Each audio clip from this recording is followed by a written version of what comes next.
Hola queridas amigas, les habla Vanessa Pérez desde Gaiman, un hermoso pueblo de Chubut, Argentina.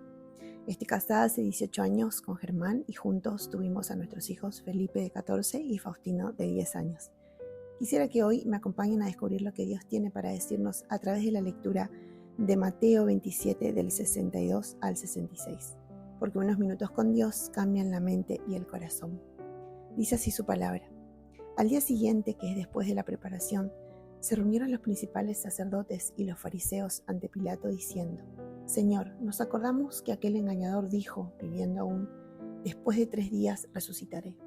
Manda pues que se asegure el sepulcro hasta el tercer día, no sea que vengan sus discípulos de noche y lo hurten y digan al pueblo: resucitó entre los muertos, y será el postrer error peor que el primero. Y Pilato les dijo: ahí tenéis una guardia, id, aseguradlo como sabéis. Entonces ellos fueron y aseguraron el sepulcro, sellando la piedra y poniendo la guardia. Jesús había muerto, su cuerpo yace dentro de la tumba, la piedra está puesta. Pero los fariseos y principales sacerdotes no están tranquilos. Qué curioso que ellos recuerden las palabras de Jesús que dijo: al tercer día resucitaré, y sus propios discípulos no. Me hizo pensar en lo fácil que olvidamos las promesas del Señor y nos desalentamos. Pero retomemos la historia. La turba maliciosa se presenta ante Pilato y pide asegurar la tumba. No conformes con la piedra, piden el sello romano y una guardia. Mientras tanto, si vamos unos versos y unas horas antes, leemos que María Magdalena y la madre de Jacobo y José estaban sentadas delante del sepulcro, seguramente cargadas de lágrimas y muchas preguntas, en silencio pero revueltas por dentro de desesperanza y angustia.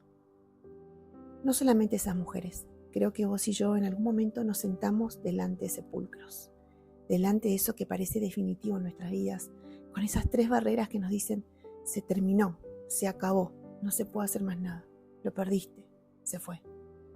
Aquellos hombres delante de Pilato lo llaman a Jesús el engañador, cuando no se dan cuenta que ellos mismos y sus planes son los instrumentos que usó y sigue usando Satanás para seguir engañándonos a todos con estas 3 barreras que vamos a descubrir en estos versos. La primera es la piedra. Es pesada, densa, inamovible. Nos dice con dureza: acá terminó todo. La piedra representa aquello que parece imposible de que vuelva a ser diferente. Una decepción, tal vez un fracaso, un duelo interminable, un diagnóstico, un pecado que se repite una y otra vez, una relación inconveniente que no podés dejar. El enemigo dice: no hay salida.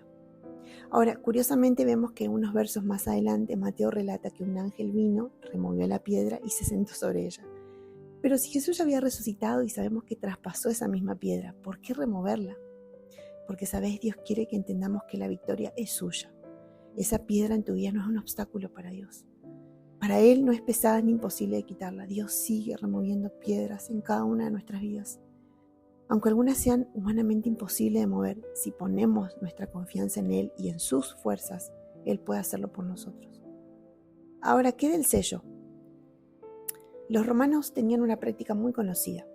Cuando un edificio, un documento o en este caso una tumba quedaba oficialmente sellada, se colocaban cuerdas atravesando la piedra, sobre los nudos se aplicaba arcilla o cera y se estampaba el sello oficial del gobernador o del imperio.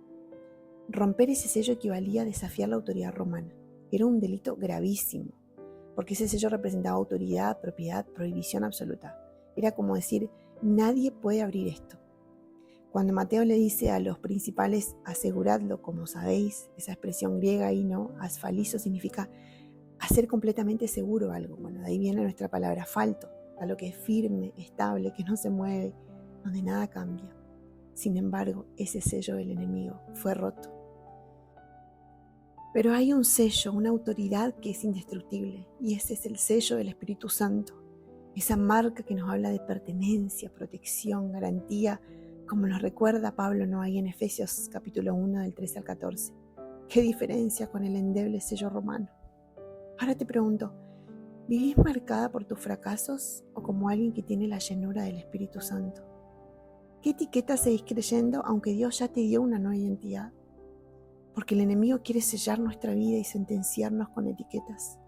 Nunca vas a cambiar, siempre vas a ser igual. Ya fracasaste, ya es tarde, no servís, no sos capaz.